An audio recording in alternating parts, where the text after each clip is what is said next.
El día de hoy, hermanos, es un día muy especial en la vida de la Iglesia Bautista Manuel, por la razón de que se encuentran bajo el mismo techo los hermanos Josué, el hermano Miguel y su servidor, quienes vamos a formar parte de este grupo de ancianos, pastores, que estaremos sirviendo entre ustedes. Como ustedes saben, ya hace años que estamos orando para que en esta congregación pudiéramos dar ese cambio de un gobierno congregacional a un gobierno de ancianos. Y nuestra oración, creo yo, que ha sido respondida mucho más allá de lo que nosotros pensamos o pedíamos hasta ese momento. Y creo que este pasaje de Primera de Pedro 5 es un pasaje muy apropiado para esta hora. Es un pasaje, hermanos, que quizás algunos de ustedes que lo conocen estarán pensando, qué bueno que van a hablar de ese pasaje para que ellos sepan cómo tienen que andar, cómo tienen que conducirse, y todo eso se refiere únicamente a ellos, a los ancianos.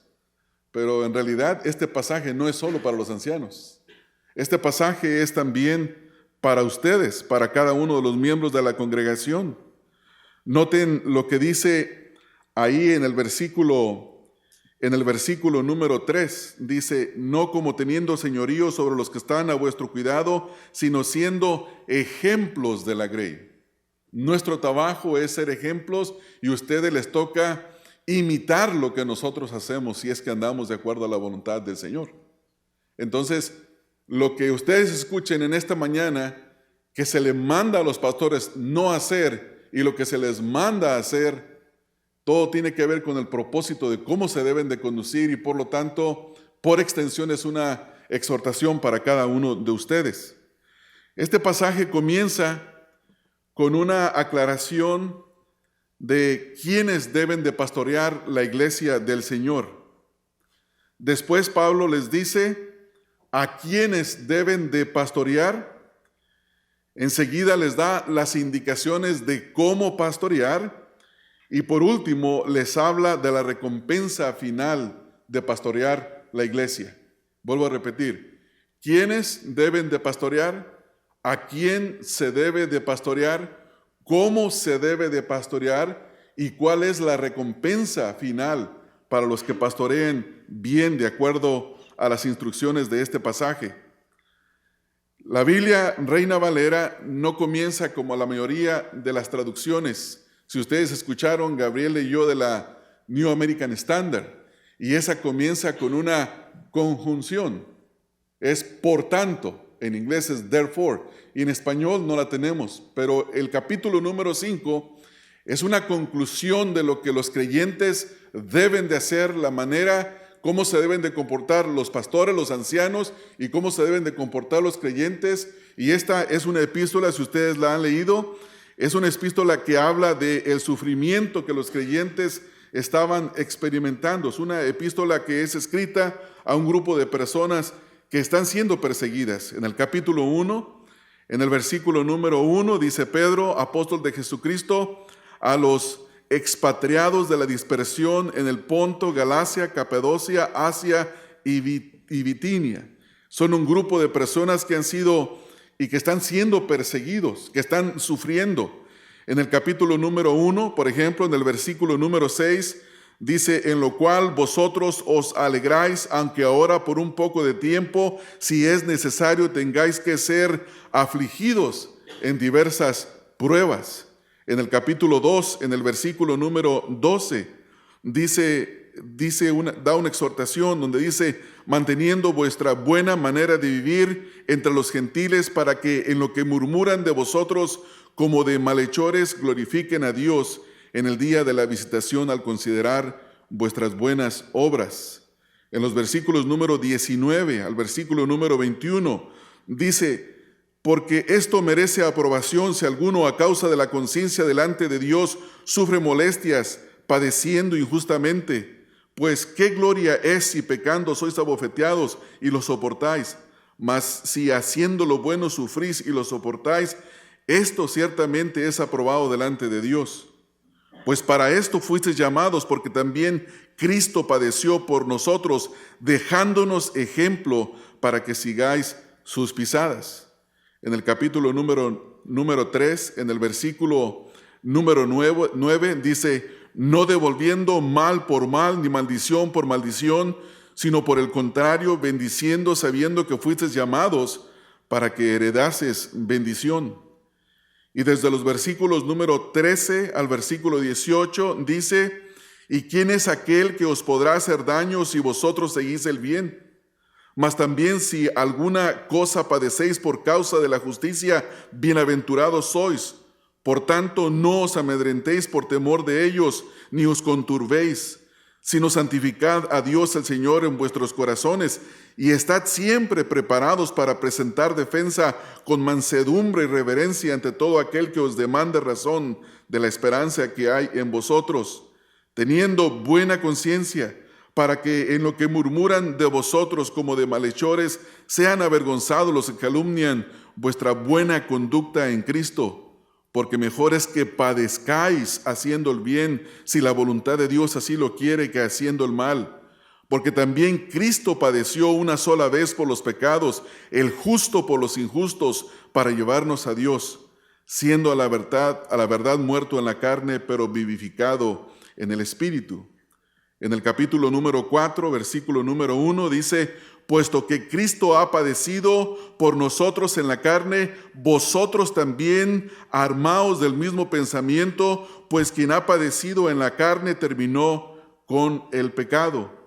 Y en los versículos 12 al versículo número 16, dice lo siguiente: amados, no os sorprendáis del fuego de prueba que os ha sobrevenido como si alguna cosa extraña os aconteciese, sino gozaos por cuanto sois participantes de los padecimientos de Cristo, para que también en la redención de su gloria os gocéis con gran alegría. Y en el versículo número 19, voy a saltar esos versículos, vean el 19, hermanos, donde dice: de modo que los que padecen según la voluntad de Dios encomienden sus almas al fiel Creador y hagan el bien.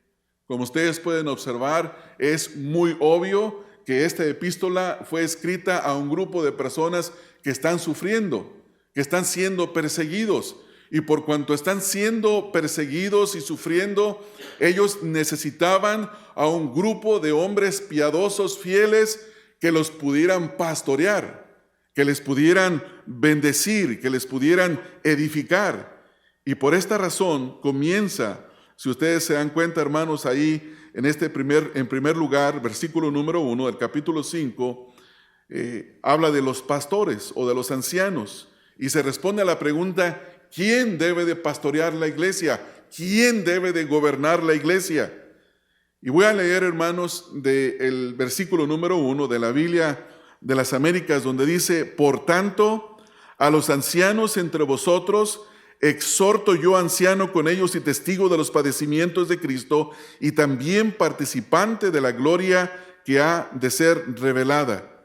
Pedro comienza su exhortación a los ancianos de la iglesia con esta pequeña frase: por tanto, una palabra muy importante. Esto es una conjunción que conecta lo que acaba de decir con lo que está a punto de comunicar. Y aquí el apóstol Pablo, escribiendo, como ya lo mencioné, a este grupo de creyentes que sufren, les dice: por esta razón, por cuanto ustedes están sufriendo, ahora exhorta a los ancianos a que ellos pastoreen a los creyentes que están sufriendo, que están siendo golpeados, que están siendo lastimados por causa de la persecución. Los pastores, los ancianos, se mencionan aquí, dice Pedro, a los ancianos entre vosotros. Y noten que se refiere a un grupo específico de hombres llamados ancianos que están entre los creyentes.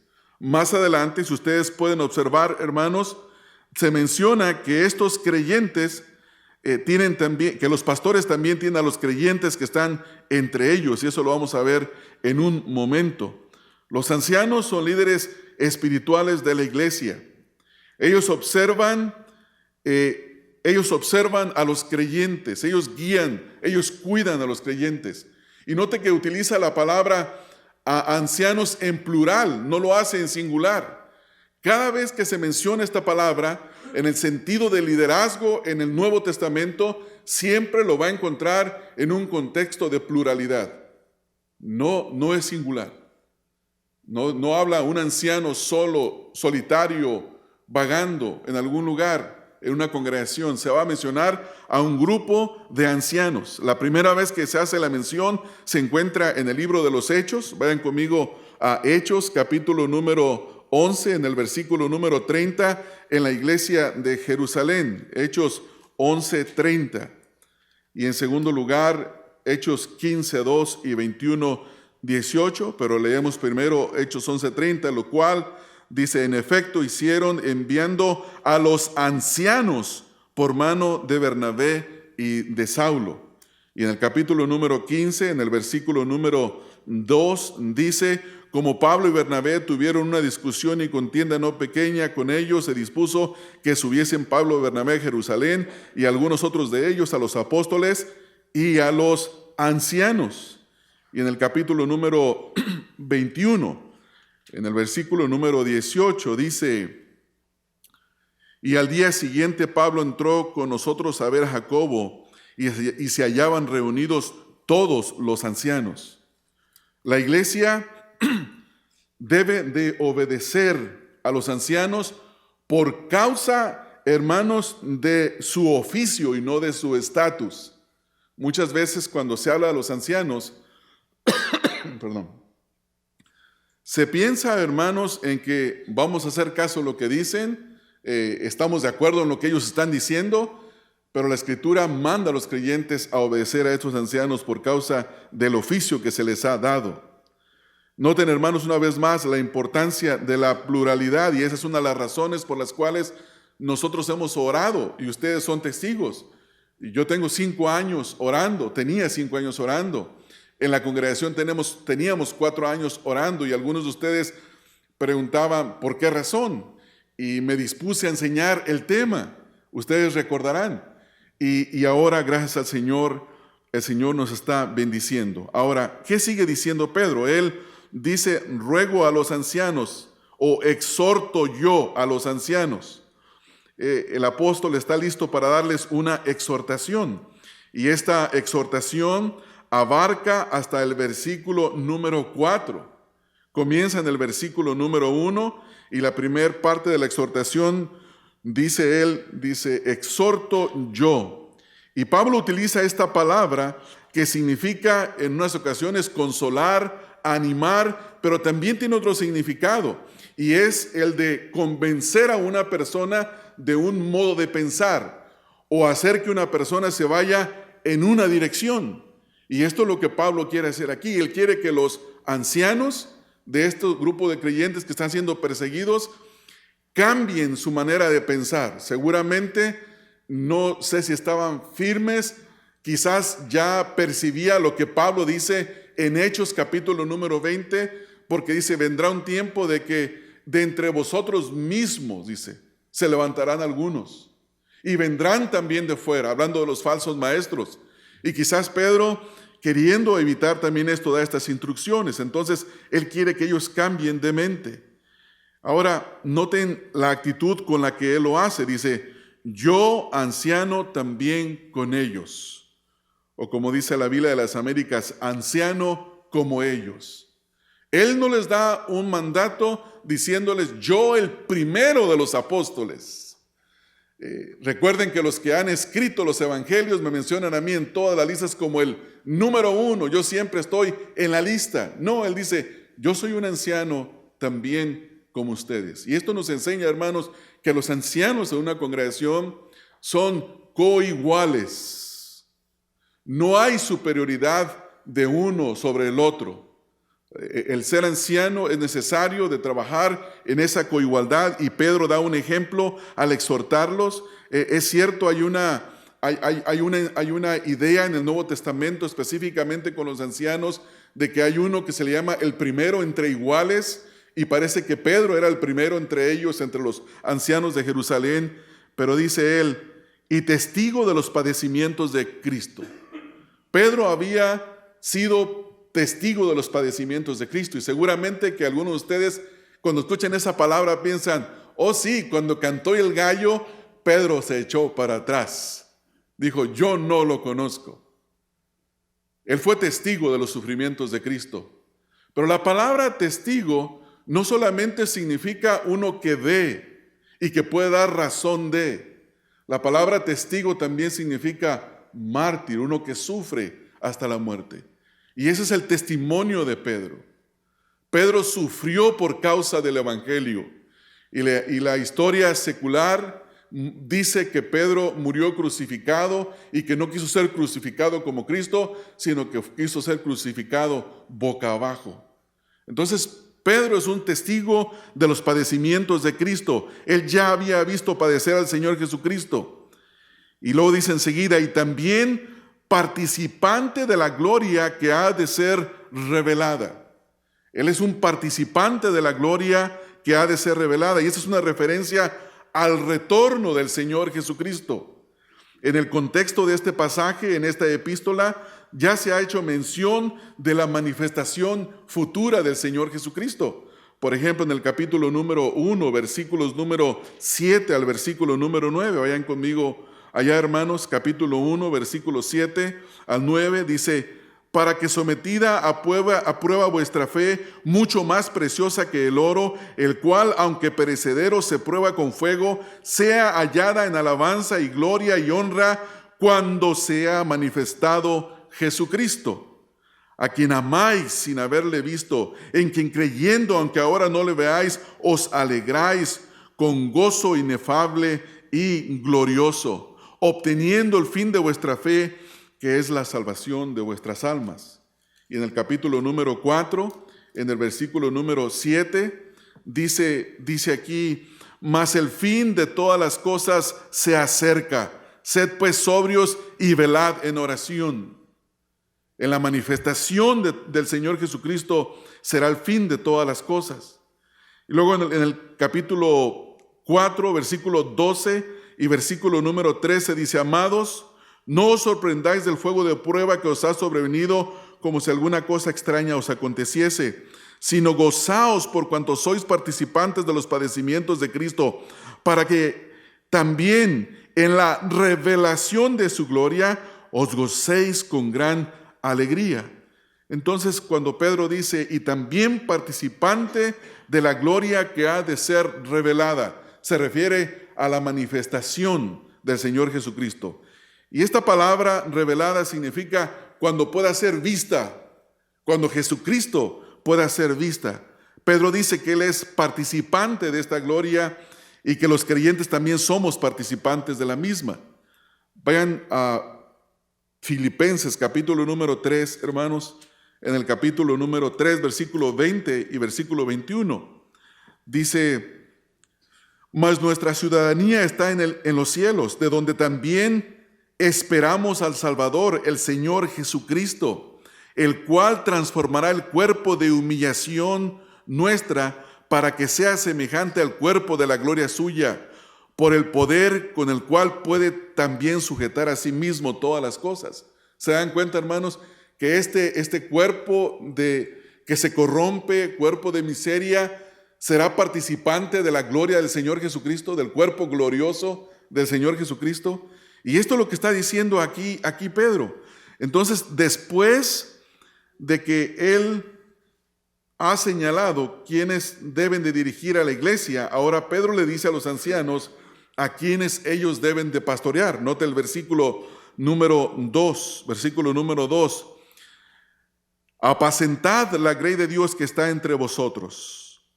O como dice la Biblia de las Américas, pastoread el rebaño de Dios entre vosotros, velando por él, no por fuerza, sino voluntariamente, no con ganancia deshonesta, sino con ánimo pronto. Pero dice, a los que están entre vosotros.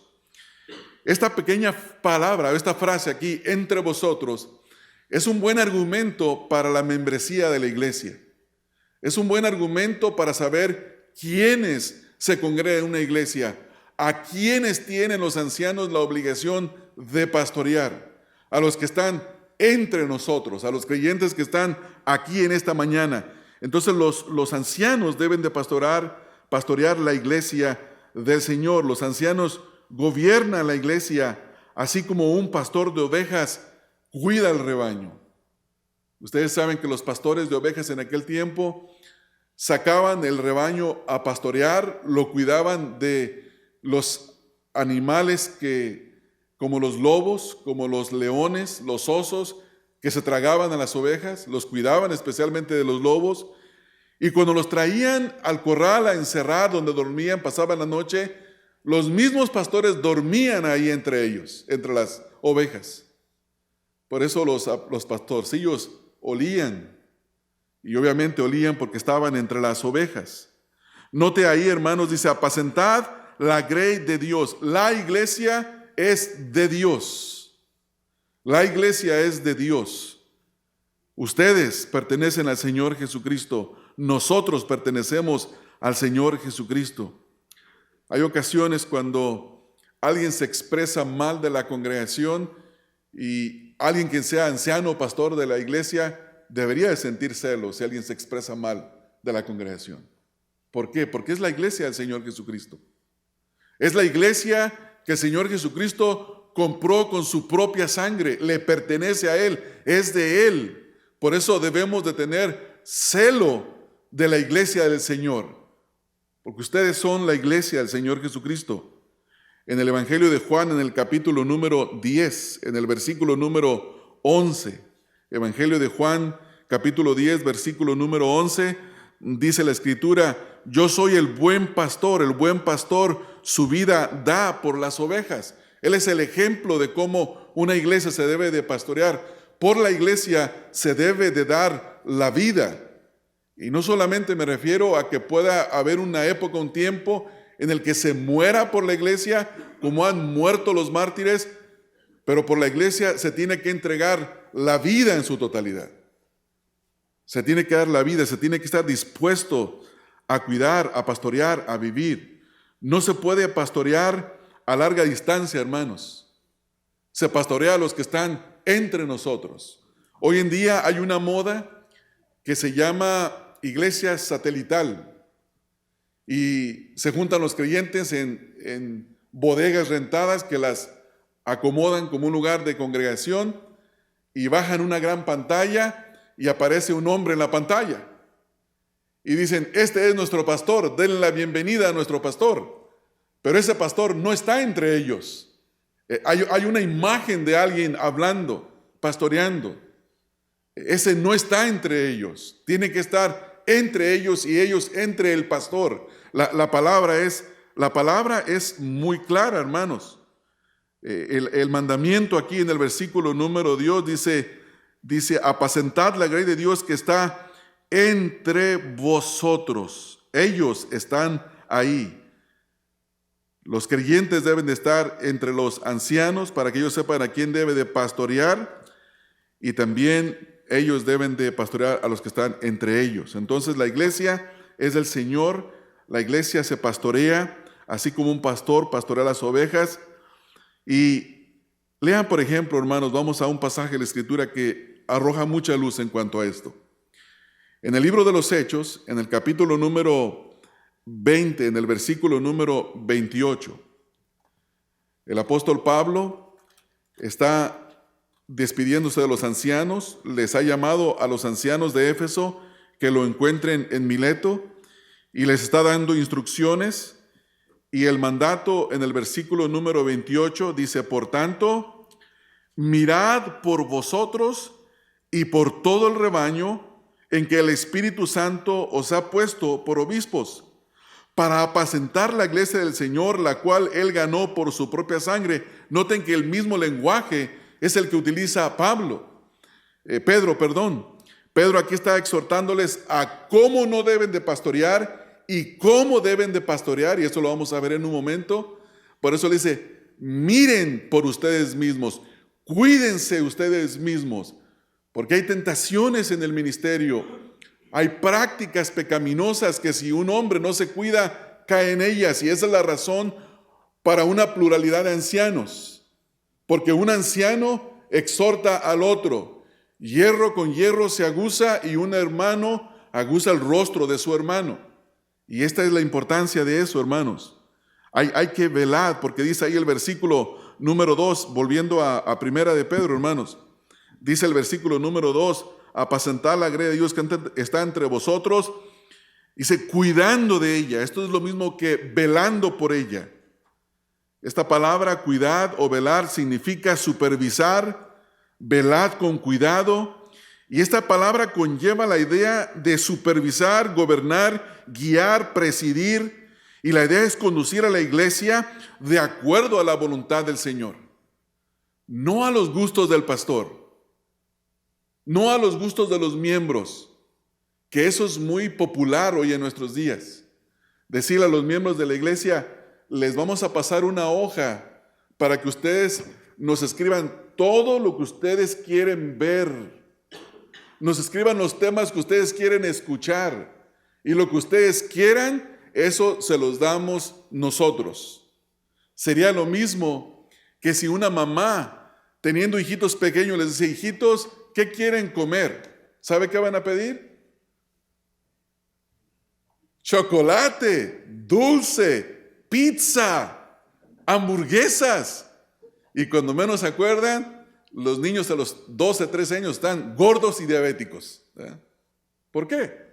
Porque se les dio de comer lo que ellos querían. Pero cuando les sirve un plato de vegetales, ¿qué es lo que dicen los niños? No quieren comer, pero es lo mejor para ellos.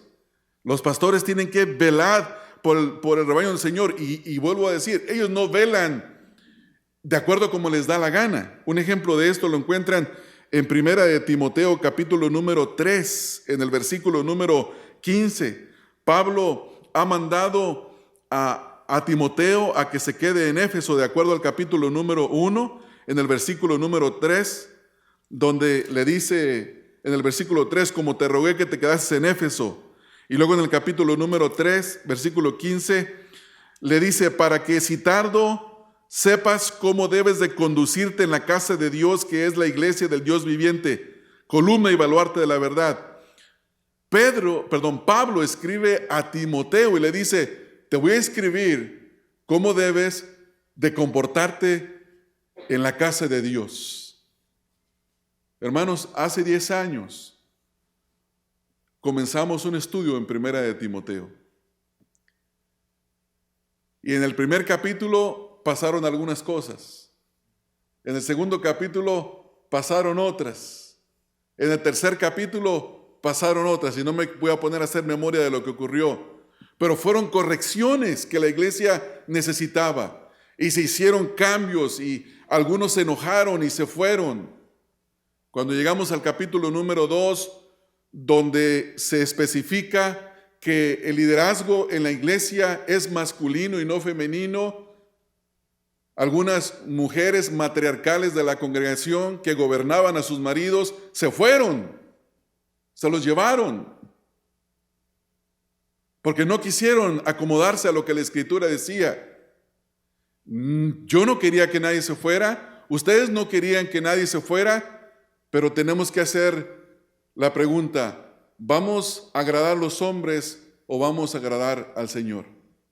Y la respuesta es, agradaremos al Señor. Y esto es lo que dice la Escritura, ese es el llamado a los ancianos. A los ancianos, dice ahí, cuiden de ella, vean por ella. Ahora, noten, hermanos, las instrucciones. Vamos a ver las instrucciones. ¿Cómo deben de pastorear la iglesia? ¿Cómo se debe de hacer? Primero dice allí el versículo, la segunda parte del versículo 2, cuidando de ella. Y noten que va a dar indicaciones. Hay 3 grupos. Y cada grupo tiene una indicación negativa y una indicación positiva.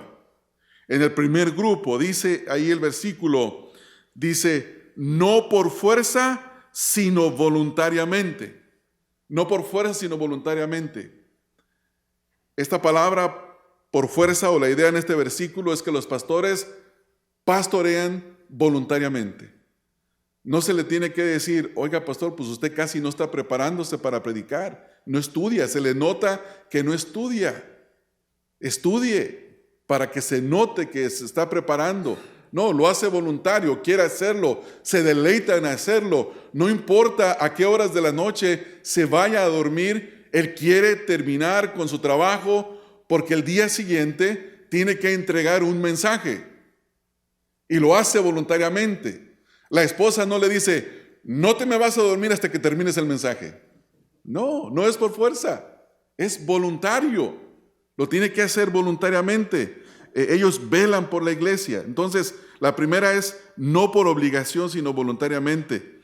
El ministerio se hace, hermanos, voluntariamente. Los pastores no llegan a la iglesia con caras de que no quieren estar ahí.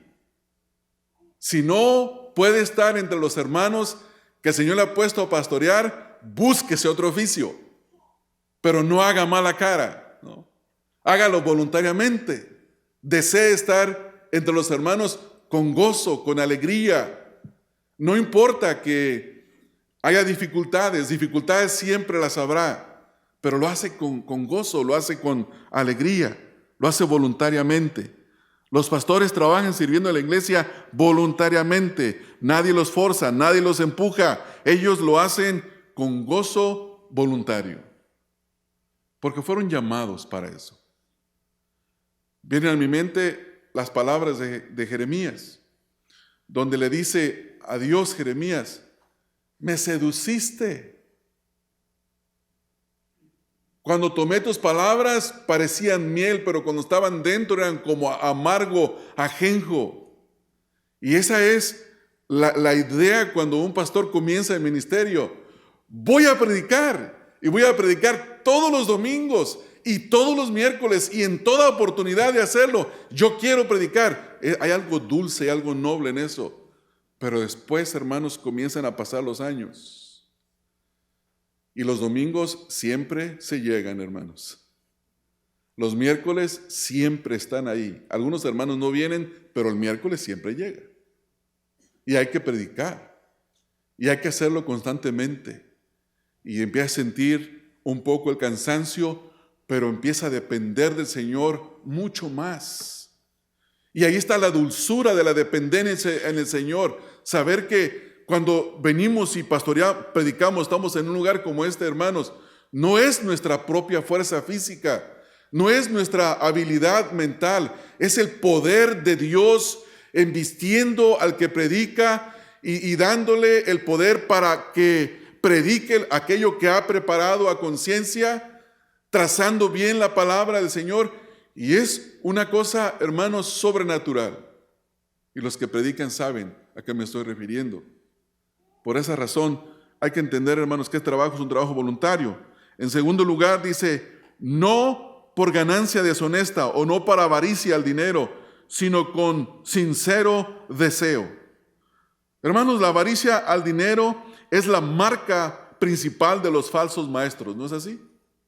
Ellos se mueven por el dinero.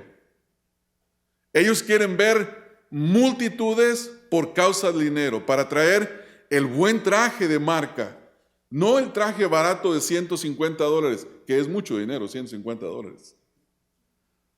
O el reloj Rolex de 10,000, 15,000, 20,000, el carro último modelo, la supermansión, los aviones privados. Hermanos, todo eso perecerá. No va a quedar absolutamente nada de ello. Esta semana estaba viendo las noticias de un cantante muy famoso mexicano que murió hace unos años. Y él viajaba en avión privado a todas partes del mundo. Y los herederos mandaron traer el avión privado de México, Distrito Federal, al lugar donde son ellos, porque no podían mantener la mantención del avión. No lo pueden usar por el costo de la gasolina. ¿Y sabe qué le va a pasar a ese avión de lujo? Se va a podrir, se va a corroer. Pero los falsos maestros no ven más allá de eso. Los falsos maestros tienen avaricia al dinero.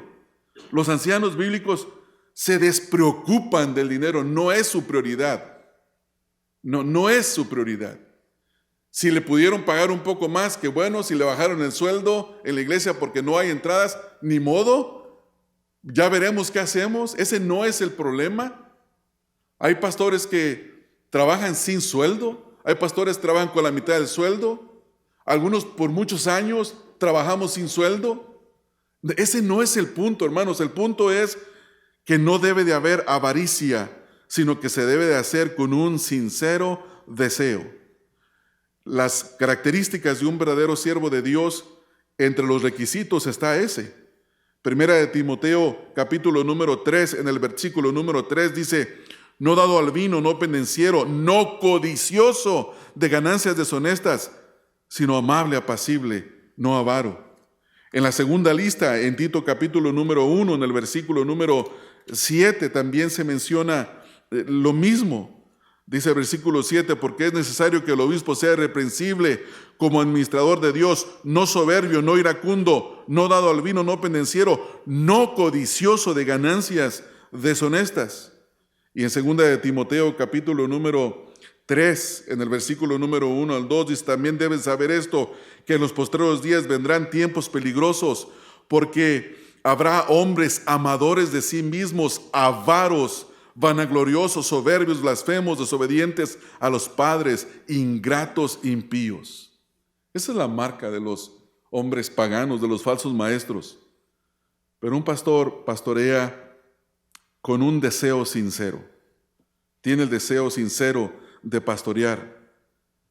No como teniendo, dice, no por ganancia deshonesta, sino con ánimo pronto. Esto no quiere decir, hermano, que los pastores no deben de ser propiamente compensados.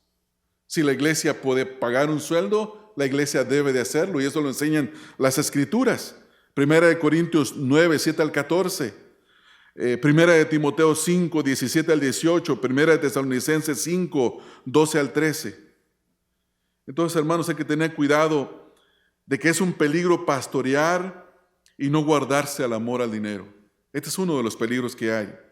Noten, ya vimos que hay peligro a la pereza, ahora hay peligro al amor al dinero. Vayan conmigo, hermanos, a ver dos pasajes en el Antiguo Testamento.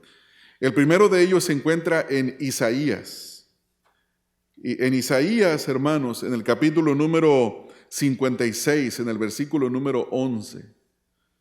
Isaías 56, 11. Dice el versículo 11: y esos perros comilones son insaciables, y los pastores mismos no saben entender. Todos ellos siguen sus propios caminos, cada uno busca su propio provecho, cada uno por su lado.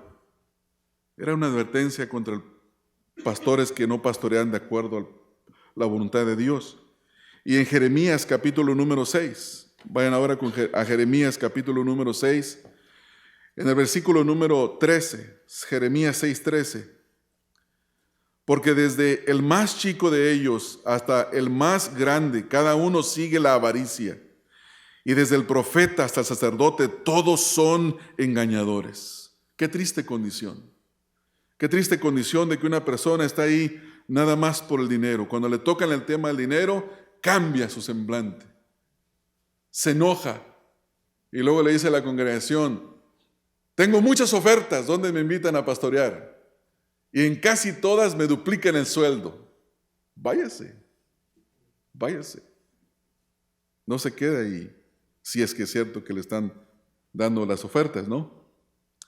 La razón, hermanos, para laborar con esta disposición es por causa del alto llamado que nosotros tenemos. Hay que laborar con la disposición. Y más adelante vamos a ver la razón. Ahora, hermanos, en tercer lugar, tampoco debe de pastorear como teniendo señorío sobre los que están bajo su cuidado. Enseñorearse de la iglesia, hermanos, puede ser una de las tentaciones para muchos. La Escritura prohíbe, por cuanto hay un solo Señor de la iglesia, no hay lugar para dos señores. Hay un solo Señor de la iglesia, y ese Señor es el Señor Jesucristo. La palabra Señor, o la palabra que se utiliza aquí, más bien dicho, dice no como teniendo señorío. Esto es un verbo. Esto es un verbo que habla de una actitud que significa enseñorearse o tiranizar. Tiranizar. hacer mercadería de la iglesia, usar a los hermanos como lo que yo necesito para alcanzar y lograr mis propios bienes. Tuve una muy mala experiencia hace años. Cuando trabajaba en la jardinería, un pastor, que no voy a mencionar el nombre ni la ciudad, porque está muy cerca de entre nosotros, me llamó a que le hiciera el jardín en su casa. Pasto nuevo, sprinklers nuevos, plantas nuevas. Y estando trabajando ahí descubrí algunas cosas. Él tenía un motorhome para vacacionar, no pequeño, hermanos. Estamos hablando del de doble eje, $80,000.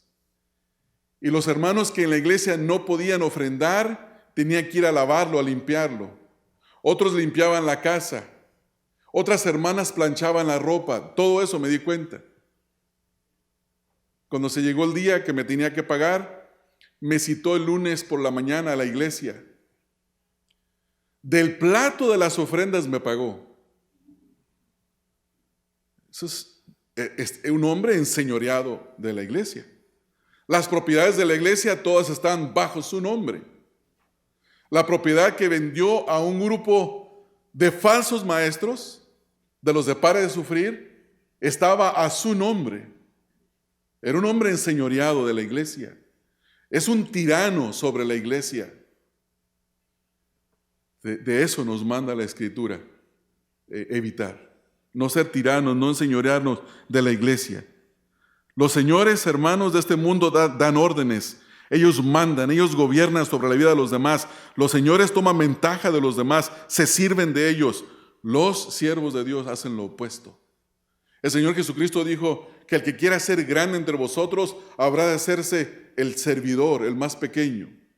Y es el ejemplo que se nos manda a nosotros dar. Los ancianos tienen que ser lo opuesto. Ellos tienen que demostrar ser ejemplo del rebaño. Note lo que dice el versículo. Dice, no como teniendo señorío sobre los que están a vuestro cuidado, sino siendo ejemplo de la grey.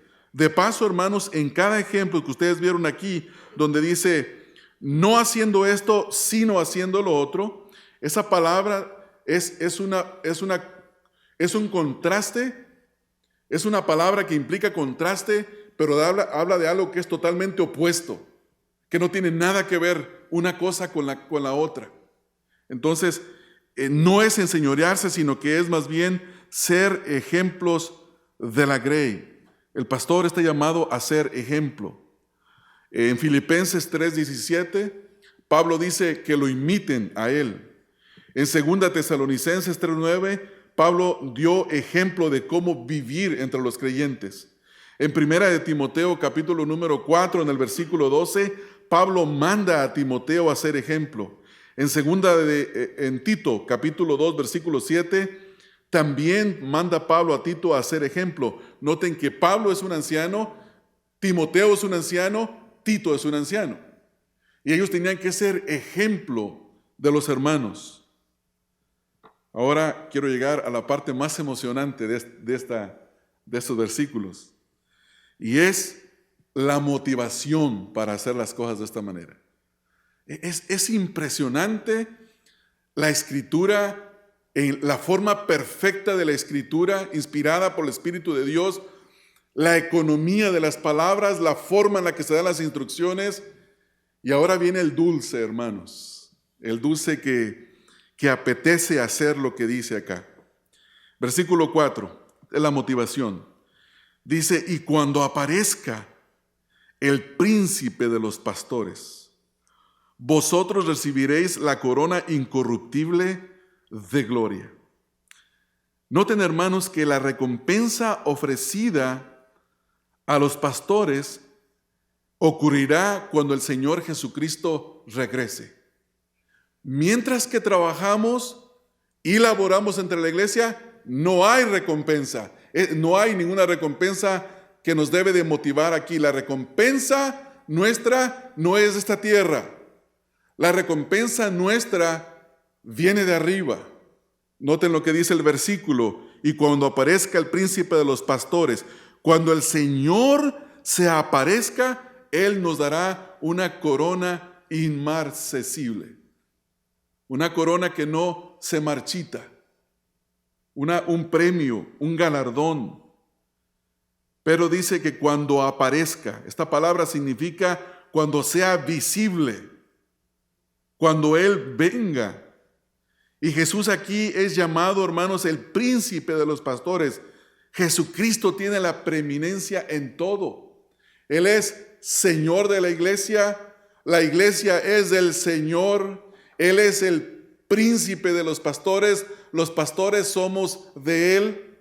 Él tiene preeminencia en todo y Él se la merece. En 1 de Pedro 2:25 dice aquí, hablando de la preeminencia de Cristo, dice el versículo 25, porque vosotros erais como ovejas descarriadas, pero ahora habéis vuelto al pastor y obispo de vuestras almas. Los pastores velamos por las almas de los creyentes, pero las almas le pertenecen al Señor Jesucristo. Él es el verdadero pastor y obispo de las almas. Él cuida verdaderamente por nuestras almas. Él es el amante de nuestra alma. En Hebreos 13:20, en Hebreos capítulo número 13, en el versículo número 20, dice: y el Dios de paz que resucitó de los muertos a nuestro Señor Jesucristo, el gran pastor de las ovejas, por la sangre del pacto eterno. Él es el gran pastor de las ovejas. Él es el gran pastor de las ovejas. Ahora, la recompensa es futura y vendrá cuando Él se revele, cuando Él se aparezca. Pero la recompensa tiene una característica y es inmarcesible. No se marchita, no caduca. Noten, hermanos, aquí la palabra inmarcesible significa simplemente que no perece. En los tiempos grecorromanos, a los atletas se les ponía una corona de laurel. Y si usted conoce el laurel perece, ¿no es así? Es perecedero. Es perecedero. Esta palabra inmarcesible significa que nunca pierde su cualidad o su hermosura.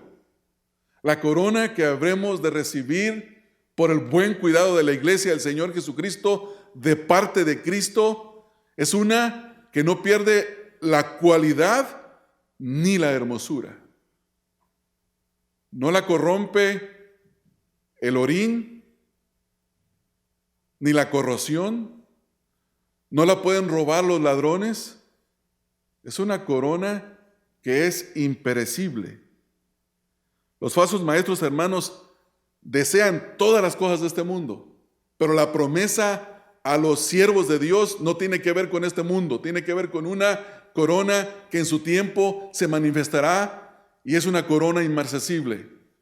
Por esa razón no codiciamos las cosas de este mundo.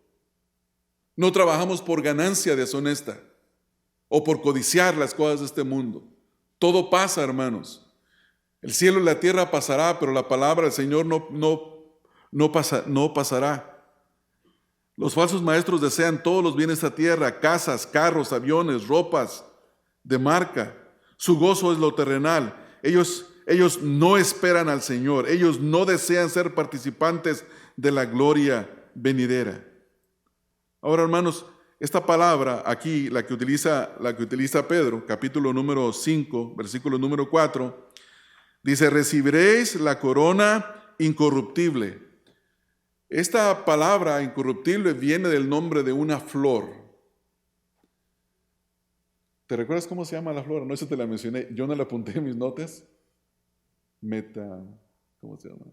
Ay, se me olvidó. Anoche le pregunté a mi esposa: ¿conoces el nombre de esta flor? Dijo: sí lo conozco. Y fuimos a ver las fotografías de la flor. Es una flor hermosa que se da en racimos largos de color. Y si se trata propiamente, ni se destruye ni se marchita. Y la idea que tiene aquí Pedro es que la corona que vamos a recibir es mucho mejor que la corona de laurel. Les debo el nombre de la palabra, pero la palabra en griego ahí está para los que tienen Biblias con donde pueden sacar las palabras en griego. Jesús, hermanos, amonesta en Mateo 6, 19 al 21, que no nos hagamos tesoros en esta tierra. Hay que esperar por la recompensa que vendrá de Él. El hacer tesoros hay que hacerlos en el cielo. Y quiero leer 2 pasajes de la Escritura y finalizar con esto, hermanos. Primero, 1 Corintios 9, 25. 1 Corintios, capítulo número 9, en el versículo número 25.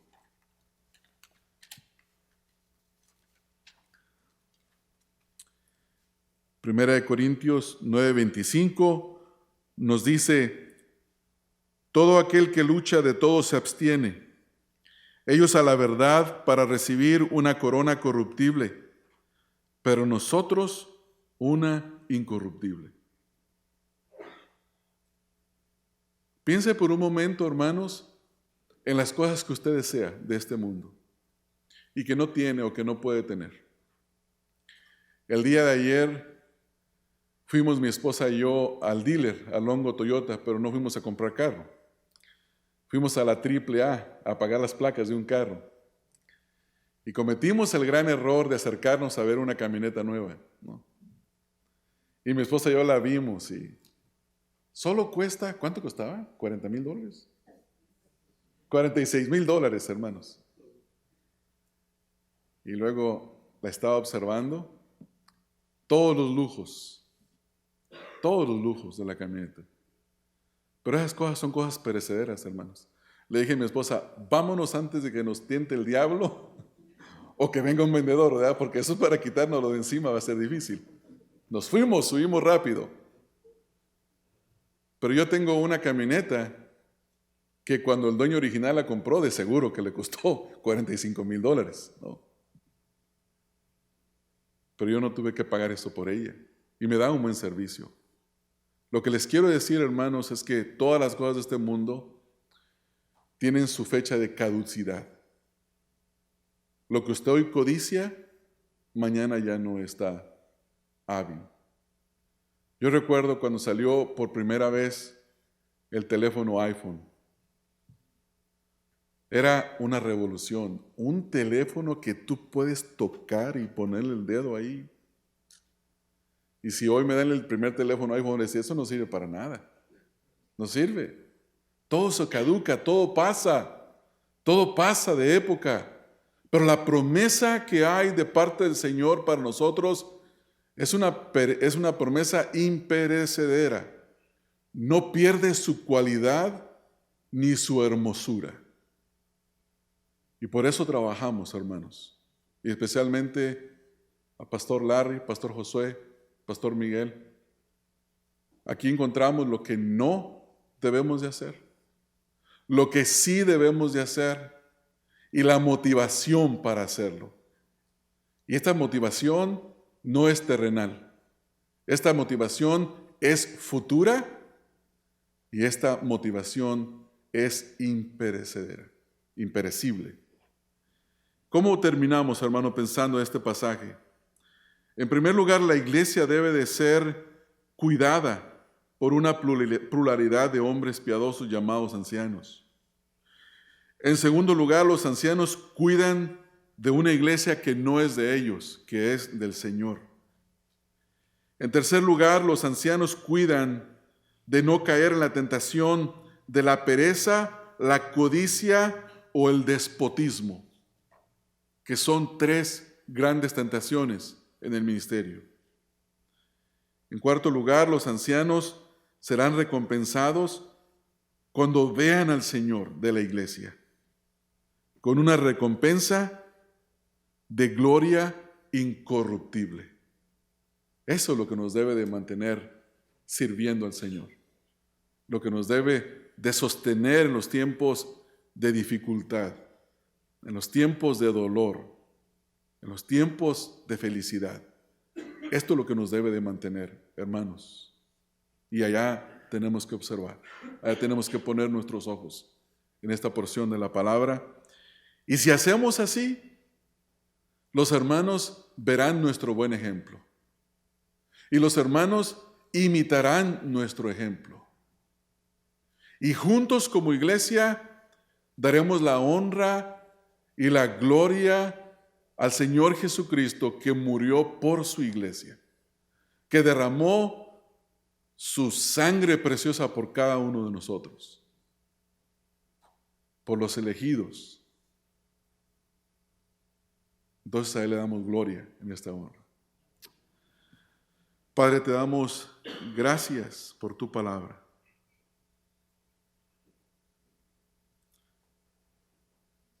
Qué palabra tan propia para nosotros en esta hora. Qué palabra tan sobria para verla con cuidado.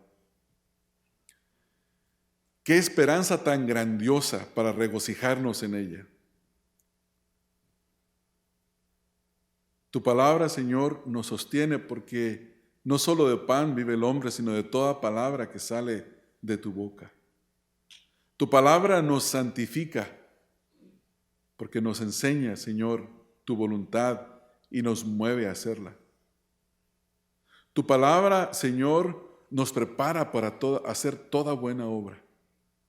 Tu palabra, Señor, alumbra el entendimiento.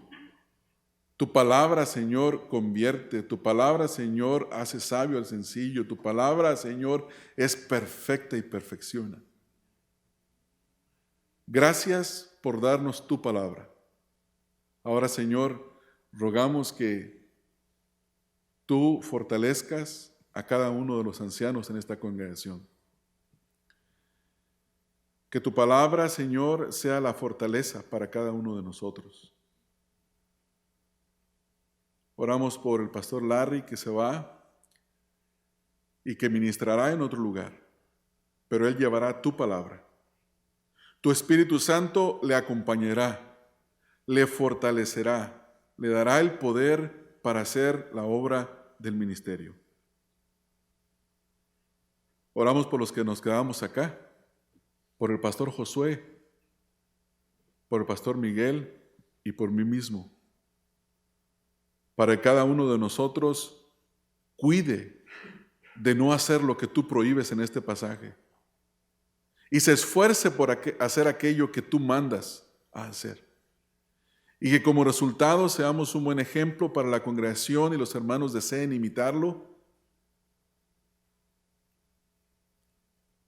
Y que lo único que nos mantiene perseverando es aquella esperanza gloriosa que habremos de ver cuando tú te manifiestes, donde recibiremos una corona que no se marchita, una corona que no pierde su cualidad ni su hermosura. Las coronas de los reyes de este mundo, Señor, se las roban, se destruyen, se pierden, se les caen las joyas. Las tienen que guardar en lugares para que nadie se las robe. Pero esta corona que tú darás, Señor, a los creyentes y a tus siervos, es una corona gloriosa. Ayúdanos, Señor, a no codiciar las cosas de este mundo, sino a desearte a ti, a la esperanza futura. Santifícanos cada día más para ser semejantes a ti, Señor Jesucristo. A los pastores para imitarte a ti, que eres el príncipe de los pastores. A los creyentes para imitarte a ti, Señor. A poner nuestros ojos en ti. Ruego estas cosas, Padre, en el precioso nombre de nuestro Señor Jesucristo. Amén.